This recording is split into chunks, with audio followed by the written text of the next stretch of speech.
жить в мегаполисе Москва, иметь австрийский паспорт, это мега комбинация. А в России такой ненужный уровень риска и безбашенных акций, да? Нет порядка, да? Мы не ожидали, что девушки такие красивые.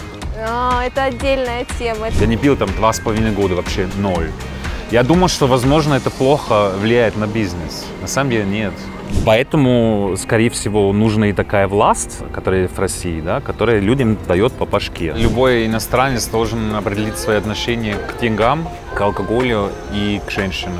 Друзья, привет! Это новый выпуск моего канала «Ближе». Только что записали новый выпуск, решила записать приветствие тут же, пока свежие эмоции. Выпуск сегодня необычный для современного времени, когда пандемия, когда закрыты границы и сложно и нам выехать за пределы Родины, и еще сложнее попасть иностранцам в Россию, потому что сложно получить визу, потому что закрыты границы для многих и так далее. У меня было у самой всегда в Москве много иностранцев, знакомых, которые здесь работают, живут. Я честно позвонила, написала многим из них с предложением сняться в моем ролике, рассказать, как им здесь живется. Оказалось, что большинство из них покинули Москву, кто-то насовсем, кто-то временно в сезон отпусков. Тем и интересней, кто же остался, кто настолько любит Россию, настолько хорошо себя в ней чувствует, что не собирается ее покидать. С одним таким человеком мы сегодня поговорили. Разговор получился крайне интересным. Обязательно смотрите, комментируйте и пишите свои мысли на этот счет. Приятного просмотра!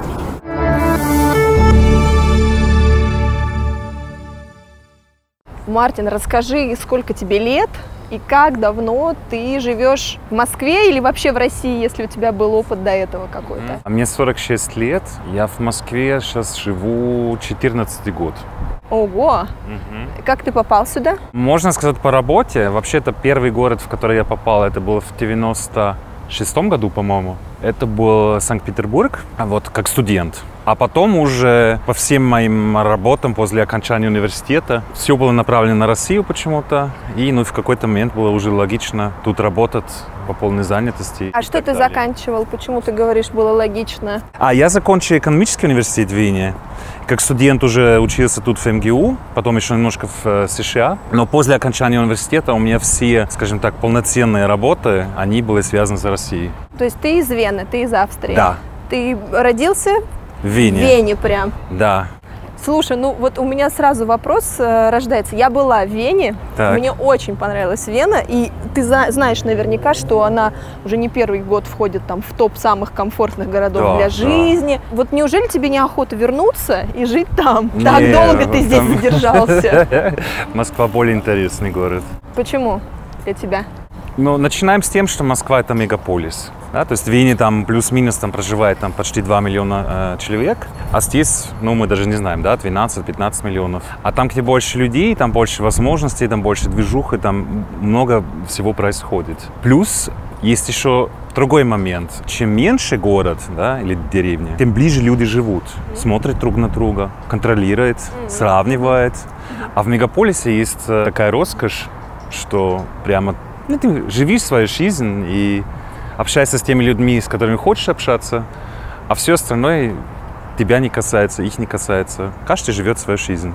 То есть тебе нравится такая, как сказать, независимость, что ли, да, от чужого мнения, получается? Я это воспринимаю как некую свободу. Русские, там, европейцы и австрийцы, они совсем разные, да, совсем по-разному там устроено там воспитание, там, социализация, там, социальная система. Мне кажется, тут много свободы у человека. В Австрии, в Вене больше социального контроля, больше ожиданий у людей, как другие люди должны себя вести. И люди там не стесняются тебе говорить, если они считают, что ты себя неправильно ведешь. От этого, с другой стороны, есть порядок определенный, да, в обществе? Да, в этом плюс. Да, что нельзя, не знаю, мусор бросить, плюнуть, там, обозвать, толкнуть, потому что все понимают, что, так не принято, да? Чем лучше ты знаешь систему, чем лучше ты понимаешь каждое слово и то, что между строк, тем больше у тебя информации, что другие хотят. То есть там достаточно узко все, на мой взгляд.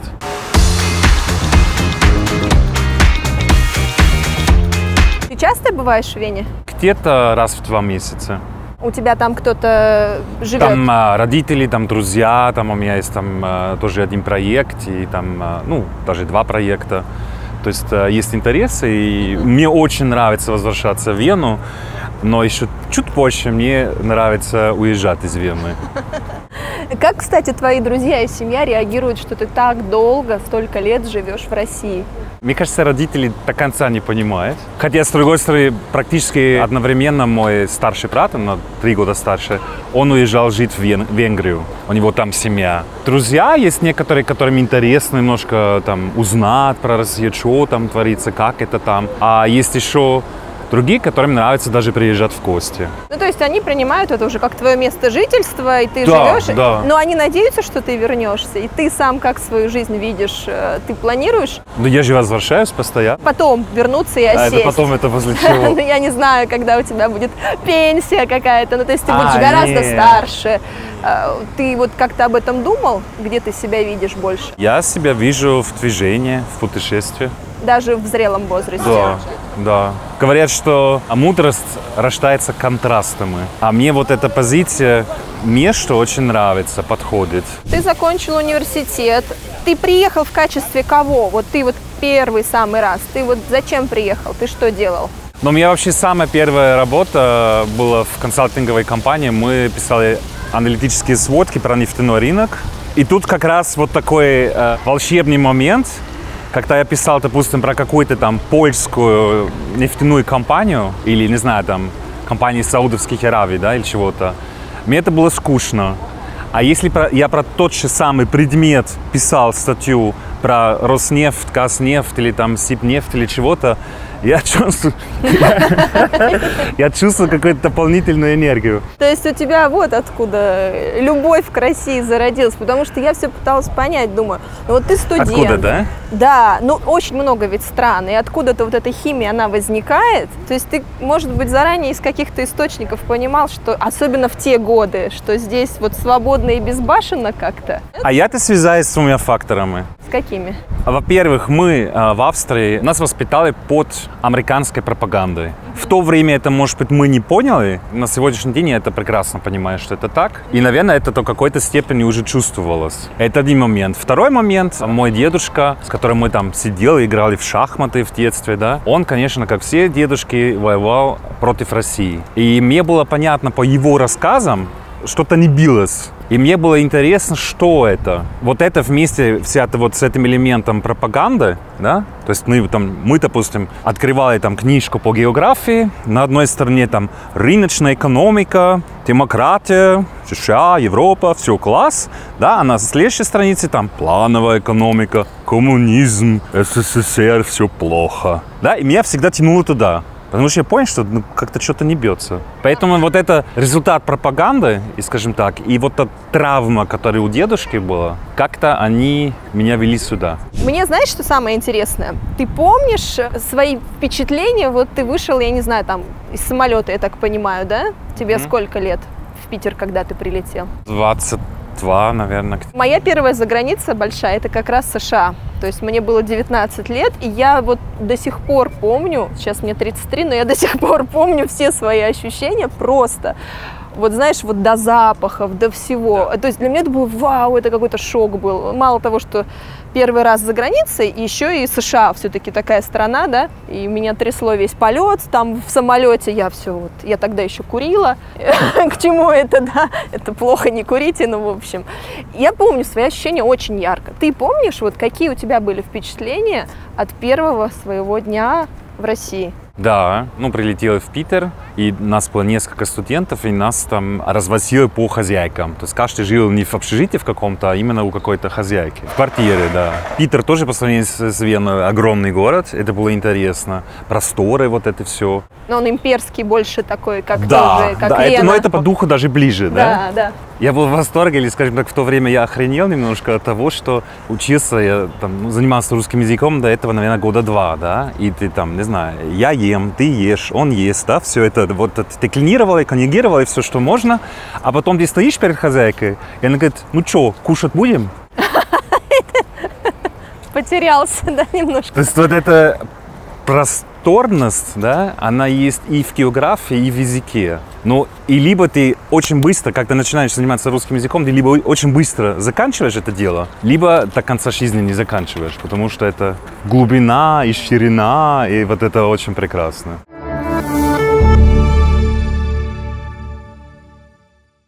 Язык, кстати, ты приехал, ты насколько его знал?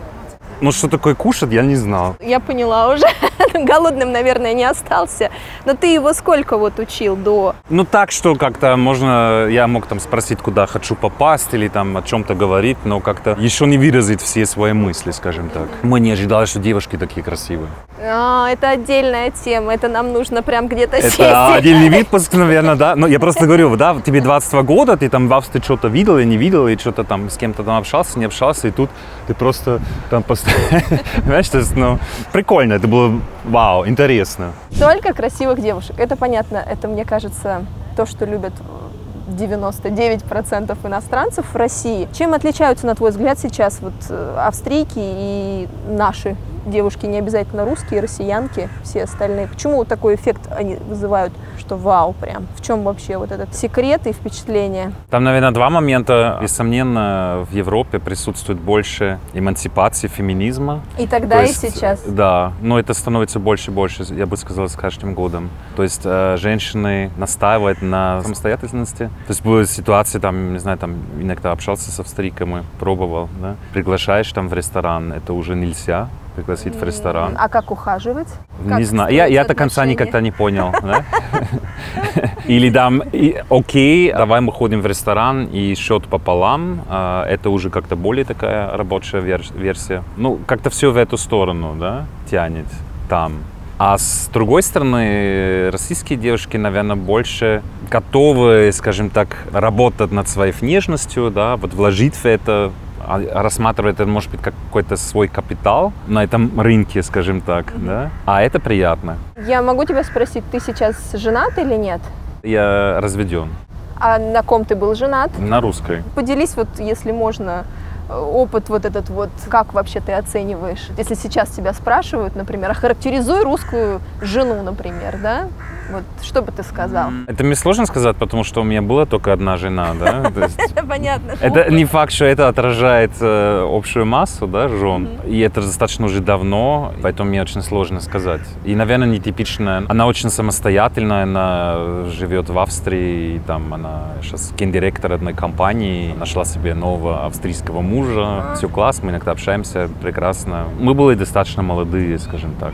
Если, допустим, тебя сейчас какой-то друг твой или коллега спросит тебя, как опытного уже человека, живущего здесь, вот скажет, вот я там влюбился или собираюсь жениться вот на русской, ты бы ему что-то мог посоветовать или сказать уже со своей стороны? Ну, не забываем, что мы в России, у нас это нормально, можно влезать вот в личные в эти границы. Подходят ли люди друг к другу? Хороший ли человек? Это вопросы гораздо важнее, чем национальность на самом деле.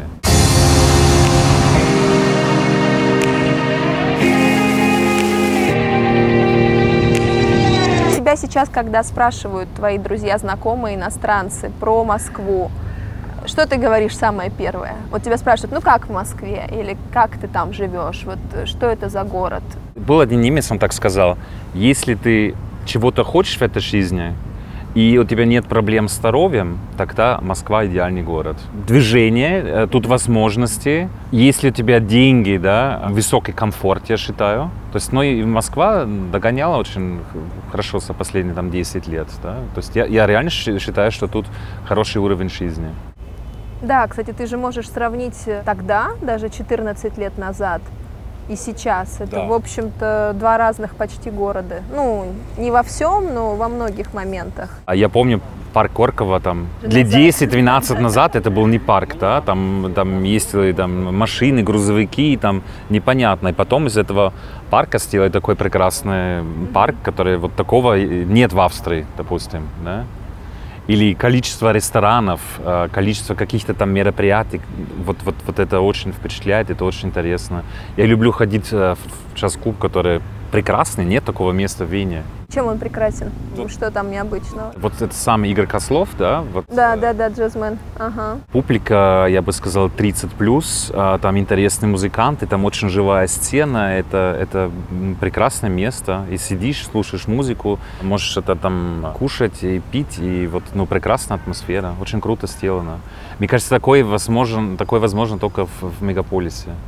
А чего тебе не хватает в Москве? Есть такое что-то? Уверенность в продуктах, уверенность в качестве продуктов. Пища, еда ты имеешь в виду? Да.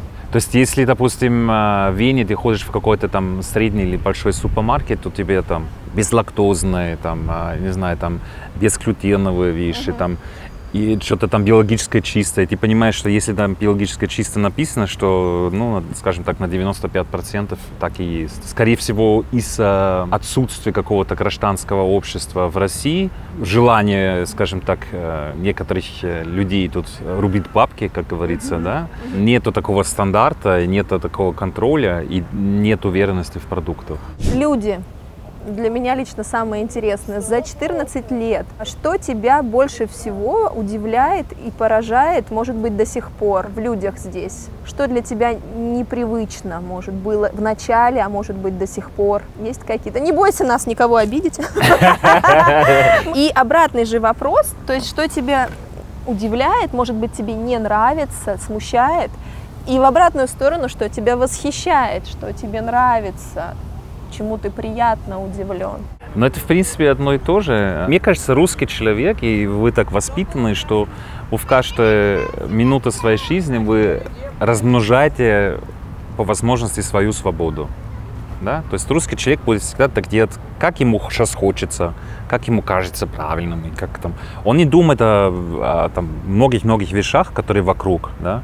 Европеец будет думать, можно так, надо так, что другие скажут, как сейчас будет реакция. Да? Именно этот корсет, да, вот этот социальный контроль, который, скажем так, строит порядочную обстановку, но ограничивает людей с другой стороны. Да? И, допустим, если я иногда тут за рулем, вот этот уровень беспорядков в дорожном движении, это поражает. Да? То есть это непонятно. В каждой стране есть своя культура вождения. Да? Допустим, мне очень близка итальянская культура. Там человек хочет максимально быстро и кайфово ехать из точки А в точку Б. Сравнивая с австрийским, да, менталитетом, в Австрии не самое главное, что ты попал с точки А в точку Б первым, а чтобы кто-то еще точно не первым туда попал. Да? Я утрирую немножко, но такой менталитет.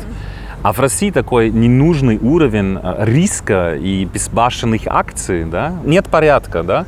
Пока не штрафуют, там, люди не используют там, этот ремень, да, безопасности, пока не штрафуют, да, они заезжают, уже красный свет горит, уже заезжают еще туда дальше, да? И из этого строится очень много проблем, да? Или там люди там перестраиваются в последний момент.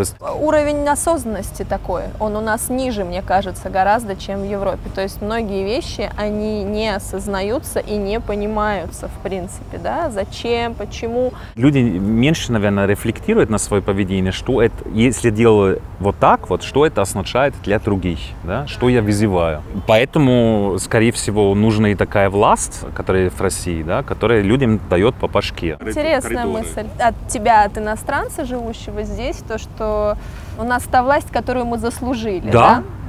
Тот порядочность, которая нет, скажем так, в воспитании, в характере человека, да, чтобы государство может функционировать, вот это получаешь сверху. А в Европе это может быть там более либеральна, вот эта система демократии, да, потому что порядочность, она сидит в людях.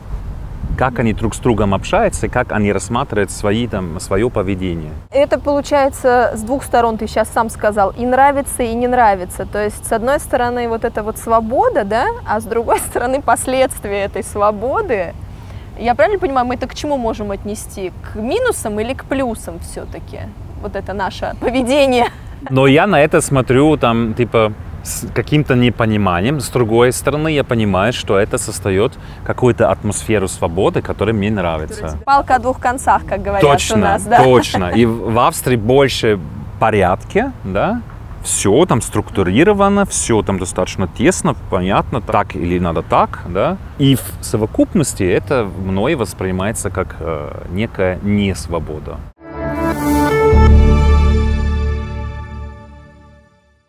Ты сейчас чем занимаешься, можешь сказать? Я инвестирую в стартапы, и я им помогаю способом коучинга, как ментор, развиваться. И как инвестор я в этом принимаю участие. Могу я спросить немножко более лично тогда? Чтобы инвестировать, нужно предварительно заработать сначала. Да. Я правильно понимаю? То есть сейчас ты условно не ходишь каждый день куда-то на работу, у тебя нет какого-то коллектива, вот, в который ты каждый день приходишь. Да, совершенно верно. Мне почему интересно, потому что наверняка у тебя был опыт работы в российских компаниях, да, или с российскими коллегами, так скажем. Вот что-то интересное на этот счет у тебя есть сказать? Я уже как в Одессе говорю, у тебя есть сказать что-то? Какие-то истории у тебя были, и твои коллективы, они были чаще всего иностранными или российскими, русскими? Исключительно русскими, российскими. То есть ты не работал в западных компаниях здесь? До этого как-то в Австрии, да, конечно, там тоже работал. Здесь, в России? Здесь, в России, только в российских коллективах, да. Как ты вот оцениваешь, как у нас работают и как в Австрии работают, например? Есть ли какая-то большая разница? Да, есть большая разница. Расскажи. Я не ожидал, что кому тут 30 лет, 20 лет даже, да, я не ожидал количества царской России и Советского Союза, которое осталось, скажем так, в поведении людей, да. Молодых? Да, всех. Это количество удивляет. В чем это выражается? Люди боятся ошибаться, делать шаг налево или направо, потому что они ожидают расстрел. Больше времени заняты тем, чтобы покрывать свою задницу, да, и не рисковать идти на какую-то инициативу. Очень верно подмечено. Ты знаешь, у нас есть выражение «ужасная инициатива наказуема». Да. Вот. Но да, это о многом говорит, потому что тебе нужно взять ответственность за эту инициативу, да, если ты это предпринимаешь, будь готов ответить за последствия, за все. Это не очень свойственно. Тут отсутствует такой механизм. Я сделал все, что мог, вложил туда всю свою энергию, знания, любви, чего-либо, да, не получилось, да, не в плане авось, да, там, как-то не сложилось, а я, может быть, ошибся. Сейчас сделаю как-то из этого свои выводы и постараюсь работать дальше и лучше. Нет такого. У тебя какие-то обязанности, ты их выполняешь как положено, да, а уже за результат ты не отвечаешь. То есть я сделала, а дальше гори оно синим пламенем, как у нас говорят тоже. Да. В Австрии, получается, человек более ответственен за свои поступки, за свои действия. Да. А с другой стороны, знаешь, я не раз слышала такую точку зрения, что, и я это наблюдаю сама, что те же переработки, например, у нас это нормально. У нас часто, ты знаешь, наверняка, не оплачивается переработка, если ты сидишь больше в офисе, если ты больше работаешь. Это нормально, то есть остаться там после 6, 7, 8. В западной культуре это очень обычно строго, да, есть профсоюзы, есть переработка овертайм, там, да, и вот это все как бы, это же тоже как бы характеризует наших людей. То есть почему вот у нас не обязательно брать инициативу, но почему-то все сидят до последнего и готовы вот в дело. Вот, потому что все это неэффективно получается. То есть тратишь просто время Да. Это можно и очень быстро и легко доказать, да. В России сколько? 130 миллионов людей, да? В Австрии там меньше 10, скажем 10, да. Это значит в России 13 раз больше людей, 13 раз. Плюс есть полезные ископаемые, то есть есть газ и нефть. В общем, да, это существенная часть бюджета и экспорта, да. И сейчас сравниваем ВВП. Маленькая Австрия, да, есть меньше, 9 миллионов, да, и 130 миллионов русских, у которых дополнительно еще газ и нефть. Если даже, ладно, не будем говорить про нефть и газ, и просто сравнивать, что тут 13 раз больше людей, 14 раз, да, по идее ВВП должен быть 14 раз больше. А несмотря на то, что газ и нефть есть, только 4 раза больше. Кстати, вот по поводу в 13 раз больше, ты считаешь правильной мысль, что чем больше страна, тем ей сложнее управлять? Из-за этого у нас много проблем. Это точно. Да? Да. То есть ты считаешь, что это справедливо, как бы, да? Если маленькая страна, то... Кстати, что ты домом называешь? Вот скажи, сейчас ты говоришь, я поеду домой. Вот когда ты говоришь эту фразу, это для тебя что? Это Россия или Австрия? Это зависит, где я нахожусь. То есть нет такого, что дом это вот одно место какое-то? Нет? Это же очень много значит. Это и там, и там. У тебя 2 дома? Да. Это дом, который, скажем так, присвоили мне при рождении, и дом, который я сам выбирал.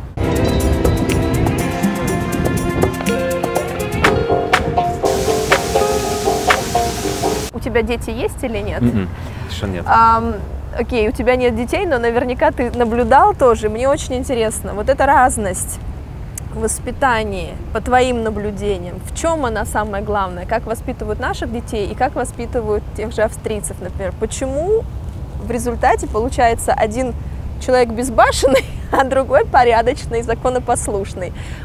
А какие-то основные такие вот есть моменты, чего нам здесь не хватает в начале воспитания? Ну, я вижу, допустим, если там, допустим, на выходных ты где-то гуляешь, и ты видишь там люди, которые катаются на велике, да? В Австрии это теперь выглядит так, что каждого ребенка там свой шлем, да, каждый там едет порядочно, если семья едет, там папа, там первый ребенок, там второй, мама, да, вот это все как-то порядочно.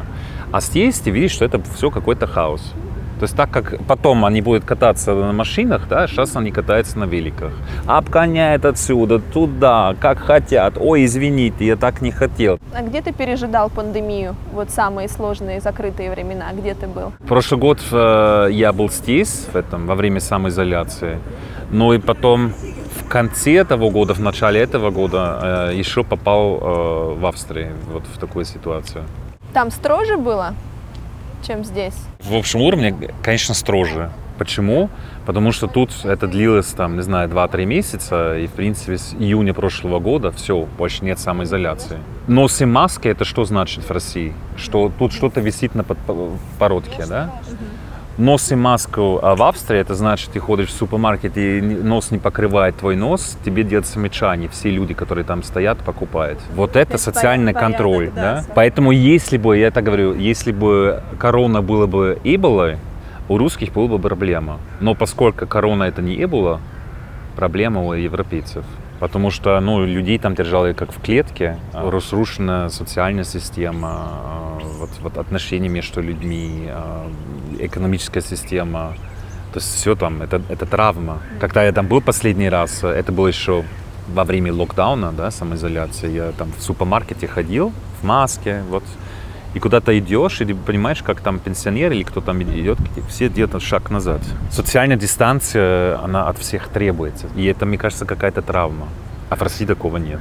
Ну, у нас было такой короткий очень период, и меня тоже это поразило дико, когда люди выходили гулять с собакой, а ты с ребенком, и они на тебя косо смотрели, потому что собаке, видимо, можно, по их мнению, а ребенок нужно сидеть дома. Ну, как бы, мне было странно, чем же ребенок хуже собаки тогда, да. Жить в мегаполисе Москва, и при этом, я признаю совсем честно, иметь австрийский паспорт, это мега комбинация. Потому что, если что, мы тихо уезжаем в свою уютненькую Австрию. Я, на самом деле, я долго-долго думал, тут купить недвижимость или не покупать, да? У меня есть недвижимость, но только в Австрии. Потому что, если смотрю в историю, неважно, какие тут иностранцы, какие была недвижимость, строили заводы или чего-то, я живу напротив Яндекса. Это было итальянское производство текстильное. Все, революция, не знаю, что-то всегда случится, да, и иностранцев отправляют, недвижимость тут остается. Поэтому я живу в съемной квартире, потому что я понимаю, что, ну, это может переслучиться, там, не знаю, лет через 5. Мы же не знаем. С твоим желанием передвигаться, перемещаться, наверное, это самое оптимальное, как бы, да? Да. Не привязывать себя.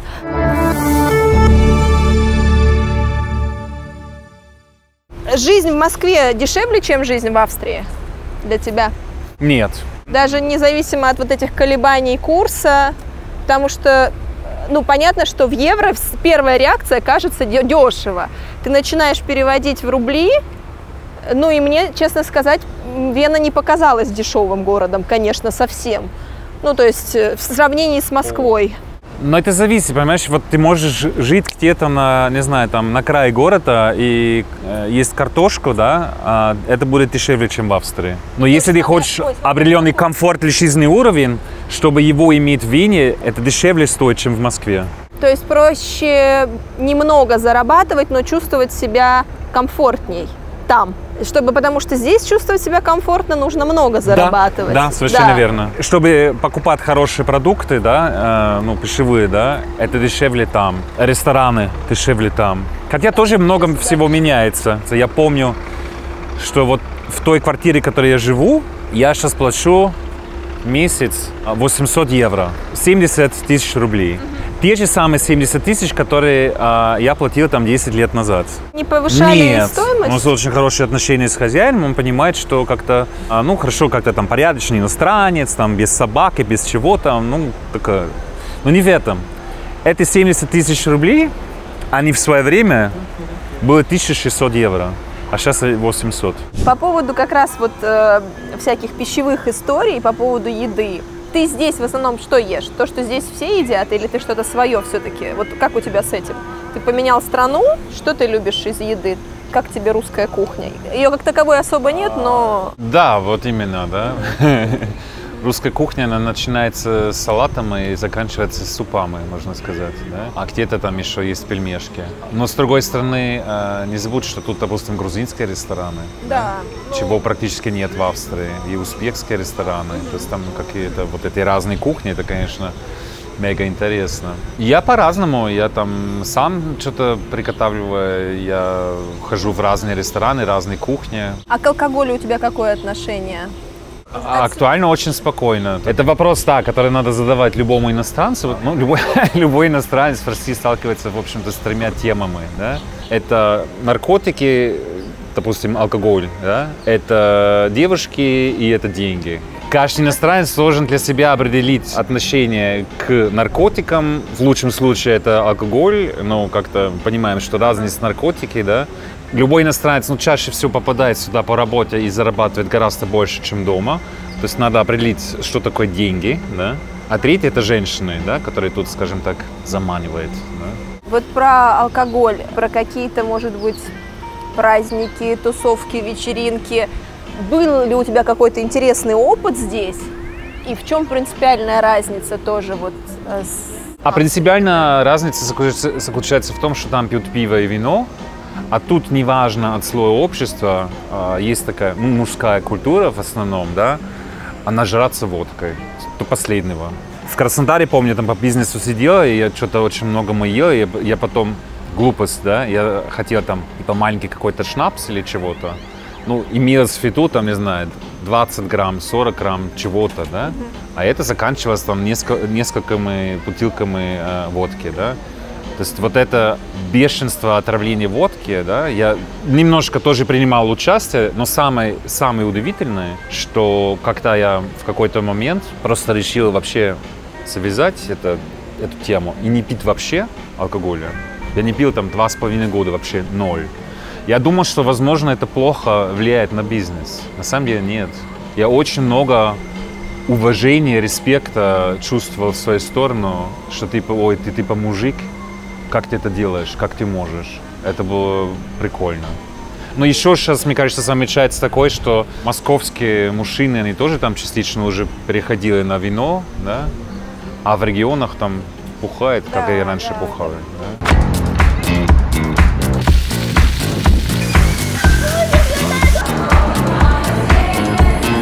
Раз ты сам сказал деньги, алкоголь и женщины, с женщиной мы можем все равно как-то поговорить, потому что ты, ну, официально свободный мужчина. И я думаю, у тебя есть какие-то, наверное, может, истории, наблюдения, опять же. А потому что мы, кстати, с Зоей, вот она мне, знаешь, в каком контексте про тебя сказала? Что-то, да, что-то, слушай, что-то мы обсуждали, и мне так стало интересно. Она говорит, ты знаешь, вот говорит, у меня есть знакомый иностранец, вот он говорит, что мы неблагодарны, мы не говорим спасибо. Я вот что. Слушай, мне это так запомнилось, я вспомнила. Я говорю, я не такая, говорю, я сразу сказала, говорю, я не такая, говорю, я говорю спасибо. Она говорит, ну все равно, говорит, согласись, мы как-то как должное принимаем, что за нас платят, да, там, многих содержат, там, многим что-то покупают и так далее. Я говорю, ну в целом, да, у нас это в культуре есть, опять же, в противовес, наверное, австрийской культуре, где ты сам говоришь, я сама за себя заплачу, не надо там меня везти туда-сюда. Вот, но она про спасибо говорила. Вот твои какие-то наблюдения, опять мы к женщинам вернулись все-таки, как у свободного мужчины. Наверняка какие-то у тебя романы, отношения были. Что-то ты интересное вынес из этого, опять же. Вот как про спасибо, например. Почему ты так решил? Я наблюдал, я не понял. Окей, как мужчина приглашаешь девушку в ресторан и платишь за это. Если не готов за это платить в России, ну, лучше не позвать. Да? В Австрии это немножко не так. Я принимаю систему, все, вопросов нет. но все равно я в какой-то момент я не понял, вот это ожидание, если я трачу свои деньги, которые я зарабатываю своими мозгами, руками, да, если я это даю, да, я считал, что я заслужил этим какое-то спасибо, да? Подожди, давай, вот мы взрослые люди, давай честно скажем, спасибо, оно в чем выражается? Оно просто спасибо или девушка с тобой должна ночь сразу провести? Я вот реально про слово где спасибо. Где границы спасибо? Ну, скажем так, я тебя приглашаю в ресторан, да, сделать тебе приятно своими возможностями. Спасибо может быть просто слово спасибо, да, или, допустим, ты меня приглашаешь, там, не знаю, там, ты мне готовишь какой-то борщ или чего-то, да, или, не знаю, какой-то там, ну, жизнь это же, жест да, давать и брать. Если этого нет, да, и переспать тоже не будет, шучу, да, тогда достаточно, в общем-то, слова спасибо. И я в конечном итоге я пришел, кстати, к тому, что это вопрос воспитания, естественно. То есть ты приглашаешь девушку, и если она не говорит спасибо, она либо не очень воспитанная, либо она дурочка. Это радует, что ты это понял, что не все такие все-таки. Но я соглашусь с тобой, что тенденция есть такая, воспринимать вообще как должное. И вот это опять же возвращаемся к тому, что ты говоришь, что многие думают, что раз она инвестировала в себя, в свою внешность очень много денег, то она так просто должна можно прийти, это, посидеть аргументировать. И все. Но у меня чокер, потому что я иногда тут общаюсь с одной дамой, и 84 года, психолог, философ, и я ей задал этот вопрос. И она говорит, не, если она не говорит спасибо, она невоспитанная. У меня есть желание писать книгу про женский цикл, про месячные, про ПМС. Я не знаю, про что вы общаетесь, или о чем вы общаетесь с своими мамами, да? Но точно не про ваш цикл. Это ваше незнание, непонимание своего тела, своего цикла, своей натуры иногда реально раздражает. Поскольку много женщин, я встречал много женщин, которые с этим не справляются, и все это перекладывают на своих бедных мужчин. Это международная проблема точно, но в России, мне кажется, очень актуально. Поэтому я думаю, надо писать книгу про ваш цикл. А книгу, которую можно будет читать с двух сторон. Розовая часть – это для девушек. Ну, я вам там, не знаю, 5-10 страниц. И остальные 100 ты поворачиваешь, и там будет синяя часть, и это для мальчиков. Как с вами справляться в разных фазах жизни. Было прикольно. Приезжали сюда друзья, и там девушка, австрийка, мы собрались там в какую-то дискотеку или чего-то, и она всем обещала, сегодня она будет на таких шпилках, на таких там хай-хилах, что... Да, австрийка. И это для австрийка, это уже вау, класс. Вот такая тема, да? И потом она пришла на каких-то таких, мы зашли в эту дискотеку, и там все были на таких. Мы так ржали. Ну, она реально, она хорошая, она старалась, но... Ну, она по своим меркам, да. Она уровень мест недооценила. Недооценила, да. Ты, кстати, много тусовался, вот когда было все открыто? Ты вообще как к ночной жизни, к походам куда-то? Ну, уже нет. Раньше, конечно, больше, да. Но сейчас уже как-то не так интересно. Последний финальный вопрос такой подытожить. Если сейчас кто-то соберется переезжать в Москву, этот человек иностранец, он здесь никогда не был, что бы ты ему сказал? Вот уже со своим опытом, прожив здесь 14 лет.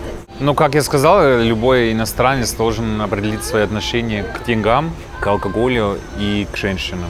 Это источники опасности. Мартин, спасибо тебе большое. Спасибо. Да, было с тобой очень приятно пообщаться.